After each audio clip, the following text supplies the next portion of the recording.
Right, can you hear me? So I wish I could go over some of the cool stuff we've done here at the museum the last 10 or 20 years on the Pearl River itself. I had a talk a couple months ago that kind of went over some of our projects. So today I'm just going to kind of broadly go over the Pearl River and some of the issues on our aquatic species that have happened over the years, and then just some of the general diversity, highlight some of the diversity of this river system. So the Pearl River goes about 500 miles from the top of the Pearl up near Carthage, Mississippi, down to the mouth into the Mississippi Sound. There's a lot of pretty cool sites along the way. The stars kind of highlighted. There's three major tributaries in Mississippi, of course, the Occoneechee, the Bogachito, and the Strong River right here below Jackson. And it historically held 39 species of native mussel and 165 species of fish. So a lot of diversity packed into this river system. And as you can see, it takes up a lot of Mississippi. So a lot of central Mississippi is taken up by the Pearl River drainage. Historically, it's suffered from big erosion events due to changes like urbanization, land use changes, and a lot of streamside agriculture and agriculture within the drainage. So all these changes along tributaries of the Pearl, along the main stem Pearl, have really impacted it the last 100 or so years. Here's a good picture of erosion. This is right at the Swinging Bridge in Byram, and of course, Ross Burnett Dam. And we've seen some of this going on in the Pearl just doing our projects. Here's a big agricultural field that's kind of sloughed off. This guy's probably lost about a mile of stream bank of his field. That's about a 50-foot bank. And then here's a house, and if anyone wants a bathtub, I think it was still out there a couple years ago. But a lot of erosion going on in the Pearl, and with this, we also have a lot of runoff events. So historically, we had a lot of agricultural runoff, industrial runoff that wasn't well regulated, especially in the 1950s and 60s. And today, we still have issues of that. Here's Eubanks Creek on any given Tuesday. I think this is right before we did a mussel dive in the Upper Pearl. And then there's been several fish kills, including a big paper mill spill a couple years ago in Louisiana along the Pearl River. So still a lot of issues from runoff, non-point source, point source runoff that gets into the river and impacts a lot of the native aquatic species that can't outrun it or get out of it. So species with gills or species on the bottom of the river that are really heavily impacted by these events. And we also have system-wide problems due to flooding. We've got a lot of recent flooding events in the last 50 or 60 years along Jackson, along many of our urban areas due to different issues. But we have major flooding issues within the Pearl. So not only is it impacting some of these aquatic critters, but it's impacting the people that live alongside the river. So with all of that, you have issues to the aquatic. The main issue that I'm going to highlight today to these aquatic species is organism passage. Many of our species can't move nearly as far as they historically could within the system due to mainly the damming of the river. We've got a lot of dams within the Pearl River, especially Ross Burnett, and we've got a little head right here in Jackson. And I'll talk about some of these, but we also have some natural areas or natural passage issues that have kind of popped up in the last recent history. This is along the Strong River. As you can see, it's about 3 feet to 4 feet deep at low water. Sometimes it's about a foot deep. We had to push our boat up it when we did some surveys at low water. So the mouth for about 200 yards is really inaccessible and not passable to a lot of aquatic species. They just can't get up it. So it really impacts the movement of many of these species, whether that be species that are living in the Strong or species that are living in the Pearl. And that's just kind of a natural barrier that can occur. But here's some of our man-made barriers. This is Pools Bluff Sill. This was completed sometime in the 1950s, I think, on the lower Pearl. Then you have Ross Burnett, which was completed in 1963. And these are kind of our big barriers, but you also have the Lowhead Dam right here in Jackson. It's passable at very high flooding events, but it's not really passable for most of the year for a lot of our aquatic critters. And unfortunately, as you start impacting passability, as you start impacting passage for many of these species, you start to impact a lot of these species that historically have had wide ranges for their life history. So many of these species migrate up from the Gulf, or historically migrated up from the Gulf into the Pearl to spawn. Some of these species have a life history where as juveniles they need a long float time for their larvae to successfully mature. So these species that are historically have had wide open areas to kind of migrate up and down the river have been heavily impacted in the last 100 years due to this issue of fish or of aquatic passage. And I'll kind of talk about mussels here really quick. All of our native species of mussel in Mississippi, we have 90 species now of native mussel. These guys are all parasitic. So we just talked about parasites, but these guys really don't impact their host, but they all need a host fish in order to complete their life cycle as juveniles. So unfortunately, several of these species that I'll highlight here that have disappeared in the Pearl have very specific host fishes, 1 or 2 species. And once those species disappear or can't reach these areas where these mussels historically were, then that mussel will eventually disappear.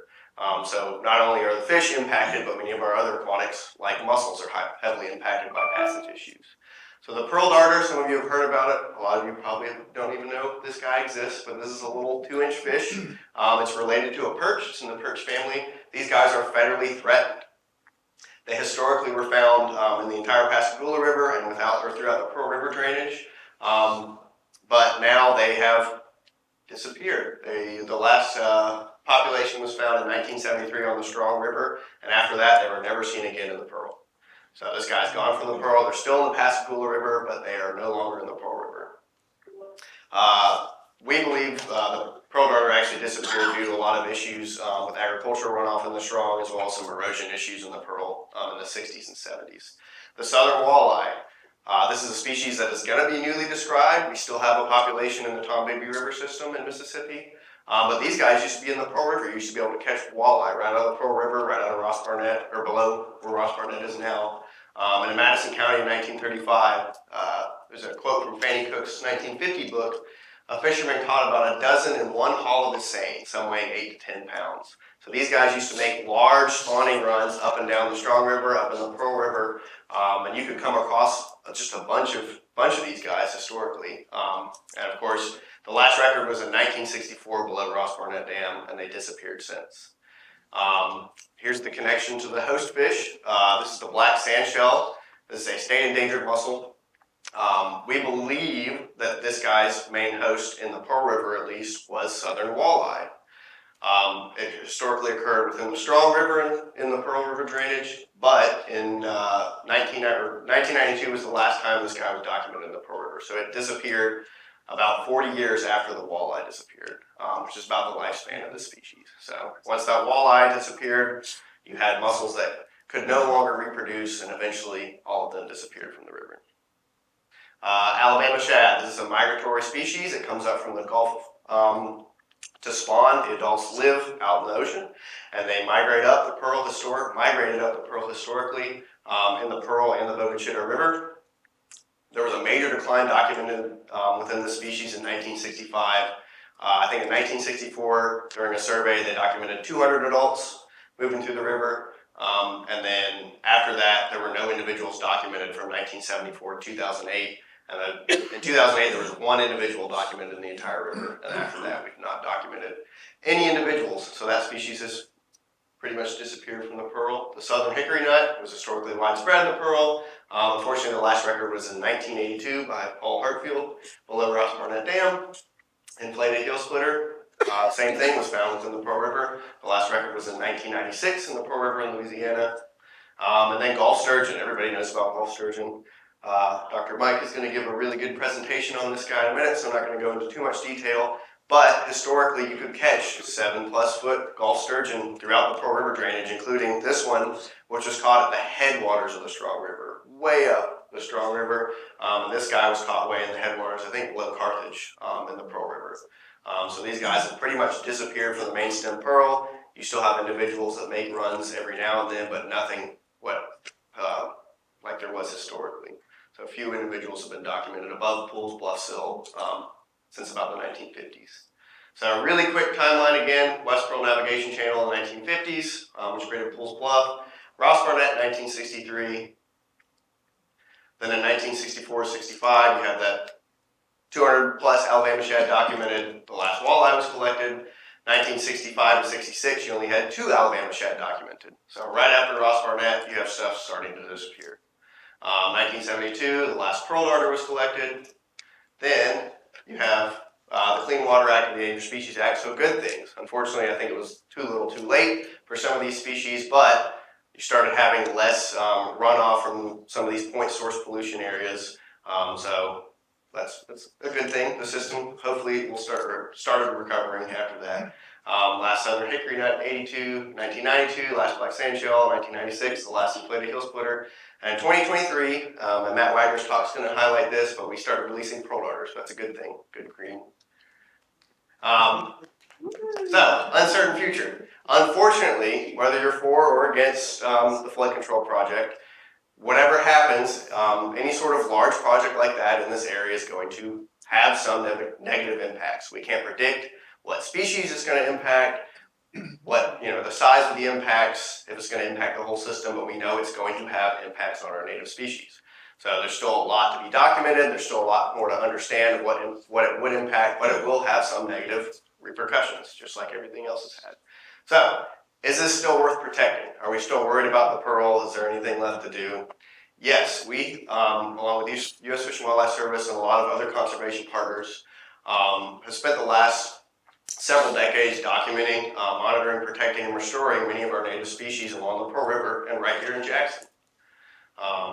In the last 20 years, NDWFP, along with our partners, have documented 147 out of 165 native fish species that are known from the pearl. The pearl darter was listed under the Endangered Species Act as federally threatened, so it started having protections. And 23 species are currently listed on our 2025 Mississippi State Wildlife Action Plan as species of conservation concern. We also have documented 35 of our 39 native mussels throughout the Pearl River recently. And one of those species is currently petitioned for listing, with 2 proposed as federally threatened. So we're starting to have protections on those mussels within this area. 12 of those species, or 12 species of mussel within the Pearl River, are listed on our 2025 State Wildlife Action Plan as highest concern. So we've also documented a new species within the Pearl River. In 2023, we documented a new mussel not known from the Pearl. NDWFP, along with U.S. Fish and Wildlife Service and Louisiana Department of Wildlife, did a full mussel survey of the river. And the Louisiana pigtoe, this guy, which was historically known from Texas and Louisiana, but not known from the Pearl River, was documented. And that's important because this guy is about to be listed as federally threatened. We actually found a population right here below Ross Barnett, so that was really cool to document. And here's some photos highlighting kind of the beautiful diversity of our river. These are by Matthew Wagner and Calvin Rizak, who take really good photos of these aquatic critters, and these are all guys that we've come across just in our random surveys of the Pearl. Just kind of highlighting, the amazing diversity that people really don't realize we have in our backyards. And you can find most of these critters right out here, out back at the Flourish Bluff. So it's really cool. It's definitely the Amazon of the U.S., but yeah, we'll leave that for a second. All right, so show you some field pictures. These are spawning rough shiners in a tributary along the Pearl River. These guys are another couple weeks, and you'll start seeing big spawning aggregations of fish like this along small tributaries of the Pearl. So if you have a little creek running in your backyard, look out and you might see something like this. Here's some mussels. During our mussel survey, we found 13,000 live mussels within the Pearl. So we handled 13,000 mussels. So that was a lot of fun. There's still a lot of cool stuff in the Pearl. Here's a freckle-belly mad tom. This guy was right out of the Strong River. This is a venomous species of catfish. It's as big as they get. So they're a really cool species, and you can find them right out in the Strong River and below on the lower Pearl in the Bebechita River. This is a blue-nosed shiner. We found these guys right near Sandy Hook, Mississippi. And they're in small, tiny little blackwater creeks, tributaries to the Pearl River. Here's a southeastern blue sucker right here in downtown Jackson. This is a juvenile. Let me run back real quick. Here's what the adults look like. A really pretty species of sucker, and they get about this big, so really cool. And there's a paddlefish. We caught this guy right below Lakeland Bridge, so people were probably driving over us as we were hooping and hollering. This is right above Cold Bluff on the Pearl. This is another part of our mussel survey, and this is the Strong River. Swinging Bridge in Byram, we did find some mussels there. This is the lower Pearl below Columbia. And this is down on the lower Pearl, right at the Louisiana border. and then the Yakanukani River. So still some really pretty scenery in an area that has been heavily impacted by a lot of our human land use changes. And then Carthage, Mississippi, and then one more on the lower Strong. So, polishing the pearl. How do we have positive impacts moving forward? How do we start, changing things for the better? How do we start protecting things more? Well, from our end, as a state agency, we hope to have continued monitoring surveys and continued surveys for a lot of these sensitive species. So we'd like to keep continuing documenting these species and documenting some of the impacts on these species. And we're planning that this coming year we'll be on the Pearl River doing surveys for the Alabama shad, which I highlighted earlier, trying to see if we can still detect the species within the Pearl, and if we can't, maybe planning on how we can start getting them back into the Pearl. We also have to outline plans to prevent species decline and halt disturbance within the Pearl River. We will be publishing our 2025 State Wildlife Action Plan soon, which is publicly accessible. If you just search Mississippi State Wildlife Action Plan, you can see our rough draft of it. This highlights all the species that we think deserve protecting within Mississippi or need protecting, and what we plan on doing for the next 10 years for that species, and what needs that species has within the state. We also plan on starting to do more restoration efforts for many species and habitats, and again, that's with the release of the pearl darter and several other species that we're planning on hopefully having some reintroductions in the future for within the Pearl River. And then we need more interstate and interagency cooperation, which we are currently facilitating with Louisiana Department of Wildlife, with Mississippi Geological Survey, NDWFP, MDOT, you name it. So we're bringing in a lot of agencies together. We're doing a lot of good work together to document these species and protect these species that really do need it. So what can you do as a citizen? First, you could get involved with a local agency like Pearl River Keeper, Healthy Golf, Wildlife Mississippi, donate your time, donate your money, or just donate your interest. Like it on Facebook, follow some of their posts, and just kind of learn more about the Pearl River. We try to help out most years with the Pearl River cleanup. Here's us, Brandon Jackson, grabbing some stuff. Report and document issues within the Pearl. So if you see something, most everyone lives on a little system or a tributary or something near the Pearl, around the Pearl, within the Pearl. You see something, say something. If you see a broken pipe, if you see some sewage, or just any issues that you think's off, a small fish kill, either report it to NDEQ, NDWFP, Pearl River Keeper. Just, go ahead and report it. It could be something minor that really doesn't need looked at, or it could be something major that we just don't know about. And then stay up to date on news, major projects, and events along the Pearl. I know the U.S. Army Corps has been trying to keep up with some of the Pearl River Flood Control Project updates, so they post that on their website regularly. Any updates to that, if you're interested in it, you can just follow along and see how that project's going. And then go ahead and appreciate our river. So the best thing you can do, to care about something is to spend time, living in it, working around it, and just enjoying it. And that, I think, just bringing maybe somebody who's never been in the Pearl or been to LaFleur Bluff, just bringing them along one day and helping them, to appreciate our river goes a long way in protecting it. The more people you have interested in this area, the more people you have that love this area and care about this area, the more people you have that will kind of speak up if something's going wrong in this area, and they have an interest in seeing this area grow and continue to stay wild and natural. So then I'll leave you with this quote, with my little toddler throwing a rock into the straw.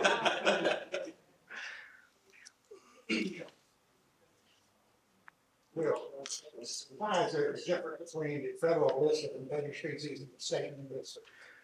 So many of our species, any species that's already federally listed goes automatically under our state list, but many of our species within the state, maybe they're a peripheral species, so they barely make it into Mississippi, or they're only really hurting in Mississippi, but they're doing fine in other areas where they're native to.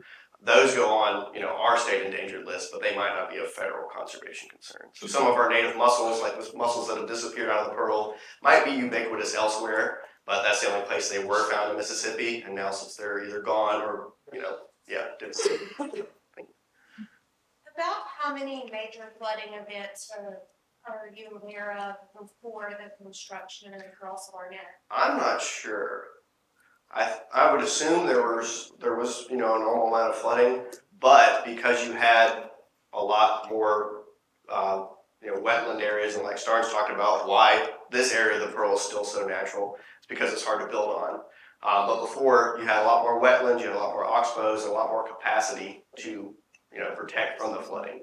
And people were kind of smart back in the day and built on higher areas and not within a floodplain. But as you have more, encroachment into a floodplain, and as you start taking away floodplain, you have less and less area for that water to go. And once you do that, you have a lot more impactful floods. Unfortunately, that is a big source of erosion on the Pearl, is just general flooding. Before, you had probably a month or so after an afternoon rain shower for water to percolate through a wetland and percolate into the streams and get into the Pearl River. Whereas now you have an afternoon rain shower and the Pearl shoots up 15 feet and goes, or the Strong River goes from a tiny little trickle to a major river within an afternoon and then back down. So as you have those water changes, as you have big blowouts coming every rainstorm, you start getting a lot more erosion where you wouldn't have before. So that is a lot of our major issues, is just a drainage issue. As we've grown as a species, we've gotten to where, water's kind of a bad thing. We want water to get off our lawn as quickly as we can have it and get it into the Pearl River and down into the Gulf as fast as we can get it. And that's not a good thing. So hopefully, we can start protecting, and that's one of the reasons why it's so important to have a place like LaFleur's Bluff right here in the middle of the capital of Mississippi, is you have this area that is naturally there to, kind of facilitate and protect against flooding, facilitates, holding of our water, which is going to be an important resource in the next 100 or 200 years. Correct me if I'm wrong. You mentioned something about shad, the decline of them in the river. So are there none there now? Are they declining now? Or? There are no Alabama shad that we know of within the Pearl River. Oh, the Alabama shad. Yeah, Alabama shad, yes. So we still have Alabama shad is closely related to skipjack shad. If you've ever seen a skipjack shad, people love to use them as catfish bait. But skipjack shad are a freshwater species. They spend their entire life in freshwater. Alabama shad lives in saltwater and moves up to what's called a naturalist species. They move upriver to spawn and then move back down to live as adults in the Gulf. Right. The reason I was asking, I kind of got the two mixed up. Oh, okay. There, when it floods in our neighborhood, and we don't live on the river lives on us. So in our yard, it's always filled, with the shad and the ditches and things, that the shad don't make it back in. When you said that, I said, but there are trees. So, yes, yeah. And I remember when I used to fish on the Pearl River, which I don't do anymore, although it lives on us, and there were some large mussels about this big, and you don't even see those anymore. Yep. You said something about the decline. Yes, so like I said, we documented 13,000 live mussels along the Pearl, which seems like a lot, but compared to historic records, what Paul was getting in the 70s and 80s, and what was talked about, why the Pearl was called the Pearl River. We used to have massive mussel beds all along the Pearl River, and those have kind of disappeared. So probably if we had done our same survey 100 years ago, we probably would have gotten an order of magnitude more mussels than what we documented, which there's still, most of the mussels are still within the Pearl. You just don't have the massive mussel beds that historically were there, which is not a good thing because mussels kind of act as the kidneys of our river. They're filtering out all the water, all the sewage we're putting in the river. They can filter out things like E. coli and heavy metals out of our water that everyone uses for drinking. So they're a good thing, they're a good resource to have, but as you start having more river instability, you start losing those mussels that need kind of areas of stable habitat to hold on to. And as we start losing those areas, as you start having more fine sediments and sands that are kind of actively turning over every time there's a flood, you start losing those mussels. And plenty of people talk about when they were a kid, they used to see, massive mussels right on the banks of the Pearl, and now they're all gone. So they're still there, there's just a lot fewer of them. Is there any eel in the Pearl? Yes, there's plenty of eel. We're actually going to do a project, not plenty, but there are still detectable populations of eel. You can get them off the riprap right here at Ross Barnett. Of course, they don't go above Ross Barnett anymore, which one of the mussels we think. Can they reproduce in the Pearl? No, so they go to the Sargasso Sea. Yep. So eels are you can do a whole talk on eels. They do not reproduce within the Pearl. They reproduce way out in the ocean. But we're hopefully going to do a survey on them and other migratory species in the future, just to kind of check their population. With what about the population of fish like the two species of buffalo, which really thrive in the Big Black? Are those located in the Pearl? And if they are, with little to no commercial fishing, net fishing going on now that I'm aware of, how are those naturally kept in check? So, buffalo, both species are in the Pearl. I actually caught a big mouth last week right here at the low head. But we have not done any surveys for them, and we really don't know historic population numbers and current population numbers. I would assume they've been negatively impacted over the last 50 to 100 years. This is another species that's widely migratory. They used to have large spawning runs and they historically would spawn, I'm sure, in the tributaries, upper tributaries. So as you've taken away areas to migrate, I'm sure those populations have been negatively impacted. But they're still doing fine because they can't live in reservoir habitat. And So what is the possibility of like regulating source and non-source point pollution on the Pearl and its tributaries? I'm thinking particularly of like these large animal feeding and processing. probably a good MDEQ question. But I mean, yeah, do you guys interact much with the NDQ and? No. So yeah, unfortunately, we don't really see much from the regulatory side of things. We just, document species, document the decline. If it's got federal protections, then we can say, hey, this is being negative and impacted, send it up the chain, and then, it's out of our hands. But we just kind of document, what's going on, what's disappeared, and somebody else kind of plans on what to do for it. Do y'all know what species of mussels that the pearls are actually produced in back under? Yes, so there's several species that are used. There's a thicker shelled species. We have the washboard, the three ridge, and the ebony shell, which are kind of the three main ones used for button mussels, and then pearls. But the heavier shelled, bigger species are the ones they use. Now they would, sometimes get desperate and use smaller species, but mainly it was the big species that they could get a lot of buttons out of. But we do sadly see some mussels where you get one button out of an entire mussel and they just throw it away.